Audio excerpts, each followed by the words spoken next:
Hello everybody, I'm Namita Thapar, Executive Director of MKO Pharmaceuticals, and welcome to another episode of Uncondition Yourself. Today we're going to be talking about insomnia, which is a very important form of sleep deprivation. A lot of women go through this, and in fact, women are twice as likely to suffer from insomnia as men. So to understand this condition, what causes it, what are the symptoms, how do you get diagnosed, how do you treat it, basically how important is sleep?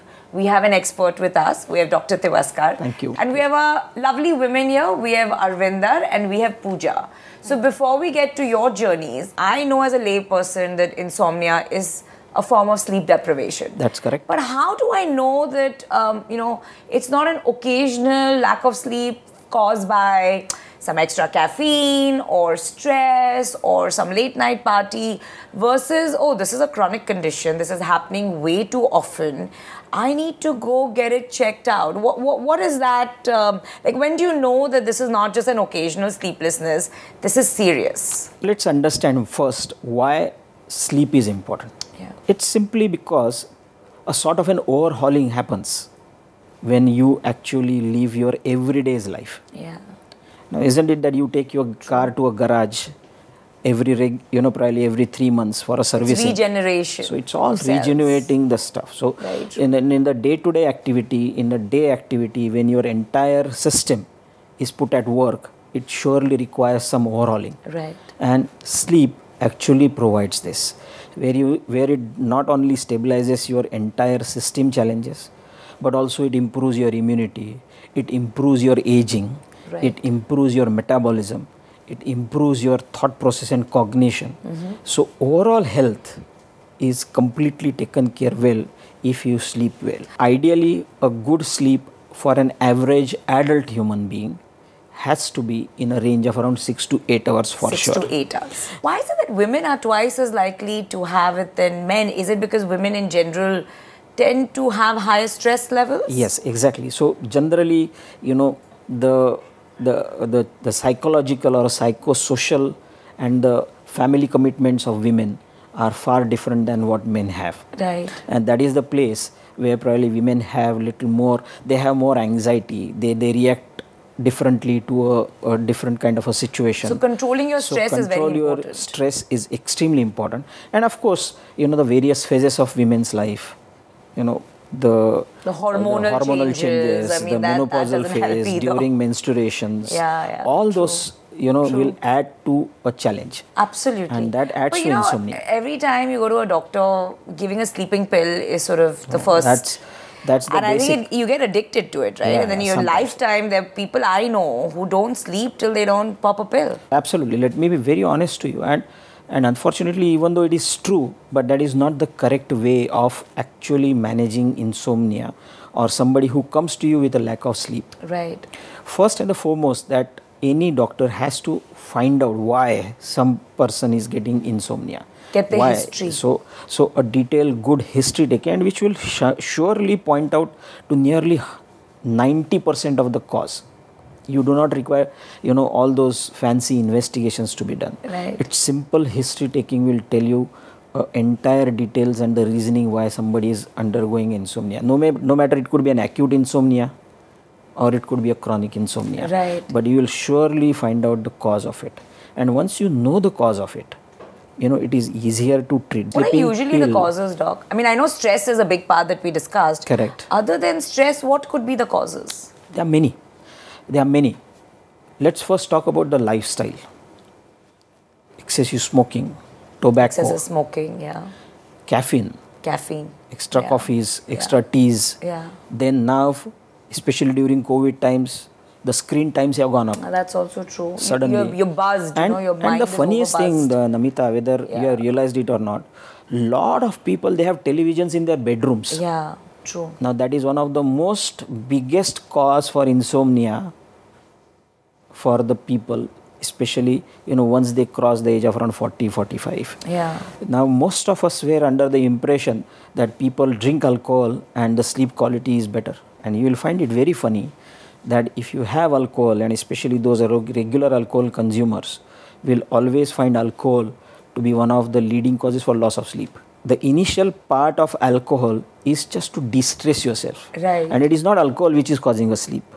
Actually, the it's because you got distressed. So you got distressed. Yeah. And that is the reason why probably you fall asleep initially. Yeah. But then alcohol is one such challenge that is one of the prime causes for, the sleeplessness. Why? What does it do? So that how does it cause it? Yeah. So what it will do to your brain, that it will activate what is called as GABA. So gamma aminobutyric acid, which is actually responsible for the reflexes. Right. It changes the metabolism, and that keeps you. And it also alters what is called as a melatonin, which is a sleep-inducing agent. Right. And that is a natural sleep-inducing agent that exists in our brains. The alcohol messes with that. So alcohol messes with the melatonin. It messes with GABA. Then of course there are some medications which can also give you insomnia. Okay. And what kind of medications can give you insomnia? Yeah, patients, those who are with Parkinson's, they are on with some, brain stimulants. Right. Some anticonvulsants can cause. Right. There are some antibiotics which can cause. Even some antidepressants like fluoxetine or, a sort of a short-term SSRIs. Right. These are the drugs which can cause insomnia in some patients. That's very interesting. I didn't know that. And most importantly, caffeine. Right. Is one of the prime causes. Nicotine or nicotine-like substances, like somebody is on with, the smoking cessation therapy, and they are on with nicotine replacement therapies, or even some, you must have heard about the irrational use of amphetamine in the young generation to stay awake at night to study longer. Correct. These are the areas which can be a challenge. Absolutely. So if I want to sleep better, yes, what are things that I should keep in mind? Of course, you spoke about lower stress, no television in your room. Yes. And these two are very important things. Lesser caffeine, alcohol intake. Yes. But other than these 4 or 5 things, what are other things that we can do? A good important thing is a good physical fitness. Yeah, that's important. Do not forget the importance of fitness and the physical activity. Yeah. Morning time physical activities will always give you a better quality of sleep. Correct. Not only it will give you a better quality, but also will improve the quantity of sleep. Second most important thing is this, that whenever you go to sleep, there has to be a good, dark, nice atmosphere, quiet place, that is very, very necessary to induce a natural sleep. Right.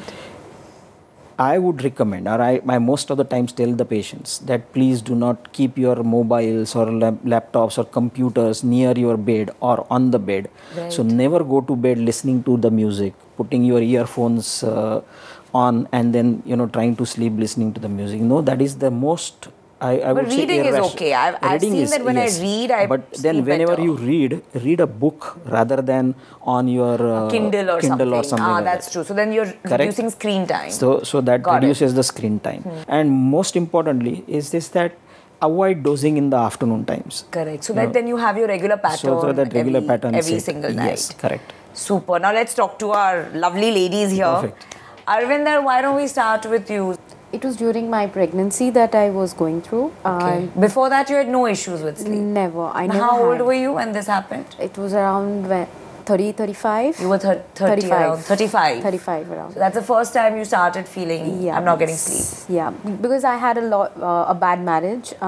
So a lot of stress going on in my mind. And plus with that, I had twins that I were. Oh. So then it was like double trouble. Double trouble. So like you wouldn't sleep all night, or would you just sleep a couple of hours? What I just used to sleep a couple hours, and then I used to just get up, and I used to feel like, what's wrong with me? I mean, the next day used to be a little bad day every time. I used to be more irritated. That period went off, but then after my delivery, I had a premature delivery. I lost one baby. I have one. Sorry. And the one which I have is also a visually impaired child. So that was again when I got into that depression mode that came to me, that why me? I mean, initially I could not accept it. Yeah. And then again, I had sleepless nights. My family played a big role in this. They were like standing by my side. They took care of me. They took care of my kid. My doctor was really very good, my family doctor. He just kept telling me that you don't have to think too much. Things will work out in place. You just need to smile and go forward. just take it forward. Yeah. And that's what I kept doing. He never let me take any medicines. That's great. He didn't give me medicines. So you never got addicted to No, never got addicted to it. He just kept telling me, you just need to be happy, stay happy. But that's easier said than done. Yeah, I agree when with you have you. that level of what stress. she has beautifully said, again for our viewers, and it's very important to understand, is that one of the most important part of managing your stress or insomnia or maybe probably these traumatic challenges is to do a good yoga meditation. Yes. That is extremely important. Yeah. So That you've become helped good at me. yoga and meditation now? Meditation, yes. Yoga, no. I've started putting on weight. That time also I was putting on a lot of weight, and I felt that I had thyroid. I got 3 times checked. That's when my doctor kept on telling me, you're thinking too much. You need to overthinking. stop thinking. And was eating too much. So thinking That's that... emotional eating also. Yes. I've done that. I was just growing from all sides. So I was like, I was not liking myself also that time, that what have I become? So when you don't get sleep, what would you do in those hours where you're just looking at the ceiling with pretty much nothing to do? That way I've got into spirituality. So I just sit and do my meditation that time. Okay. And then slowly and gradually, when you keep saying your basic prayers, what you're saying, that calms you down, and it makes you fall asleep. And I see to it that I'm not sitting. If I'm sitting, then I will not sleep. But I'm in the bed, lying down, and I just close my eyes and do my prayers. Absolutely. That's very important. That's the only way I find peace now. So it has changed me completely now. It has. The most important part of it's self-belief. Of course. And I always, in my clinical practice as well, have always realized this, that women, they handle stress much better Absolutely. They than have men. tremendous inner strength. capability. Yes. So they are the... I mean, look at this woman. She's been through so much, and she has the most beautiful smile. Absolutely. And that's the story of strength that inspires millions. That what? Absolutely. This too shall pass. Yes. And you will just emerge stronger from all the pain that you go through. Absolutely. So thank you so much for sharing this beautiful story. Pooja, why don't we talk about you? You're a doctor by profession. Yeah, right. So you know all the medical facts, and you still went through it. Yeah, after a COVID session, when I got to recognize my mother has a cancer. So when I lost her, then I realized that I have no support system. Then again, I was just processing. My behavior is changing. Whether I'm in transient or I'm in chronic insomnia. Then after a period of time, around 7 to 8 months. You were a doctor by that time, so you knew all the academic stuff, and this was a kind of trauma. Yeah. So I realized that having an insomnia can cause, and I can go into a depression. Then I just take an off for a day, process myself, and then come to a conclusion that stop all those things, drama and all, and focus on your work, focus on your patients, treat on them, and why we are just ruining on our life like this and this and this and this. And then I took a step that I'm going to get busy in my work with my mentors. So So work was your big savior. Yes. And you're in a better place right now. You're getting your 8 hours of sleep. I'm getting my 8 hours of sleep, 16 hours of work also. Wonderful. I just engage myself in my work, and a kind of a satisfaction when my patient get cured. I'm just having You get that proper focus on him or her. But being a doctor, did you instantly take sleeping pills? No, I never. Couple of things we really wanted to drive home with this episode is, one, insomnia is very common. Don't take it lightly and don't ignore it. Very often I've seen women just ignoring it, and that can lead to more health issues and can become a perennial problem. So first point is, go get help. That's extremely important. And the second point is, it's a combination. It's not just about popping a sleeping pill. There may be different interventions that may be needed, different lifestyle changes that may be needed, counseling sessions, support groups that may be needed to really help you get out of this and become self-sufficient. And so it's a lot more complex than any other condition where popping a pill just solves the problem for you. So get ready, get equipped with all these customized intervention, and that you're the best judge. with the help of a trained medical expert, a trained counselor, a support group, you can figure out what it is out of all those interventions that works for you. So firstly, don't ignore it because it can get bigger and cause other health conditions. And two, figure out what works with you. It'll take time, effort, but it's important. Brings us to the end of another wonderful episode. Thank you very much for being a part of this journey. तकदीर अपनी उजली इल्ली ने मन में ठाना है बन के उड़ना है तितली